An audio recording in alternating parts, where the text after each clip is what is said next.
In His Blood is the sophomore full-length album from Vacuous, a London, England-based quintet who essentially played death metal still, although this second record is a jump to Relapse Records and a big change in their sound and focus in terms of their aesthetic and production values. I wouldn't say that this is a huge leap beyond what they had been doing before, but it does feel like this band kind of grew out of pandemic-era writing sessions, and their debut LP, Dreams of Dysphoria, was an ideation of interest in old school death metal as well as the death metal of today, what's happening in the United Kingdom death metal underground as well as the United States, in that there's something a little bit incantation-esque about that record. There's something a little bit hardcore-ish and groovy about it too. Nothing really stood out that much, and the way that they put their sound today is that it's death metal from the point of view of folks who grew up in the 2000s. It's interesting to see this sense of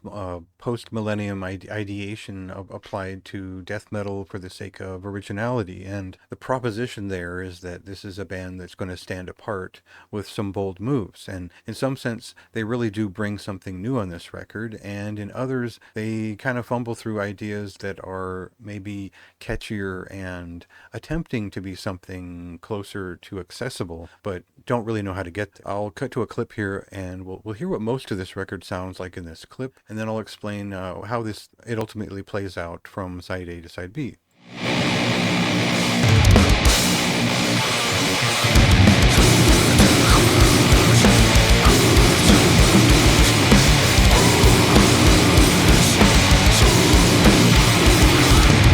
Upon approaching this record, it looked like this was a death metal band influenced by Insane, based on the album art and all that it sort of has to offer visually, with a simple font and a bloody image.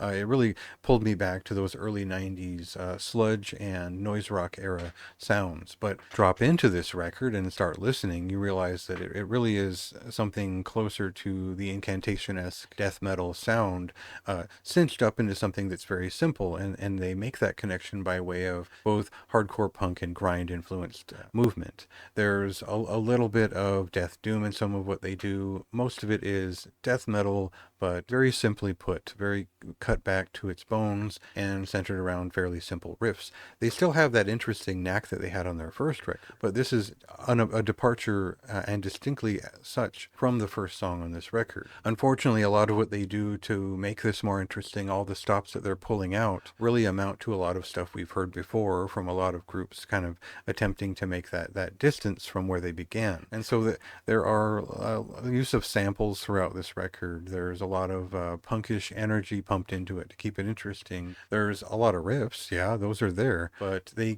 temper it down to simple ideas and quick atmospheric moments that keep things moving quickly and won't bore the listener. The biggest thing about this record is that it seems almost self-conscious about moving on quickly from its ideas, and rather than leaning into a chorus or bringing back a moment that might actually make a lot of this stuff more memorable, they move on, and they move on through these quickly parsed vignettes that often, again, are heavy. They are death metal. What happens is, by the time we get to Contraband, and it's sort of like post-punk death metal kind of happening, and then we move on to Immersion, which is where I completely lost the plot, is because it's just spoken samples and rhythms and simple chunking sounds that interrupt each other and amount to nothing. It's very much a filler track, and I found myself quickly moving away from this record and losing interest by the time that showed up. There's a lot of detail in these songs. There's a lot of ideas that go into them. I could give you 10 examples of great moments that are very well thought out and creative. So for me, as much as I liked this record and I enjoyed sitting with it, it is an above average feat, and this is a unique evolution of their sound. I feel like they still have a ways to go in terms of grounding their work in one place, in finding that one point that will pull someone in for a full listen and not necessarily continually distract them from a lack of clear substance. I really couldn't get a handle on what was unique about it other than some of the aesthetic choices. Subverting expectations is cool. I'm all down for it. I'm interested to see where they go from this next. I just hope it's not in that weird alternative metal kind of idea that they throw in towards the end of the record. Check it out for yourself. See if you might like it. Maybe this fits to your taste more. Go ahead and check that out on February 28th when it releases. And check out my review for more of my thoughts in depth on the record as a whole.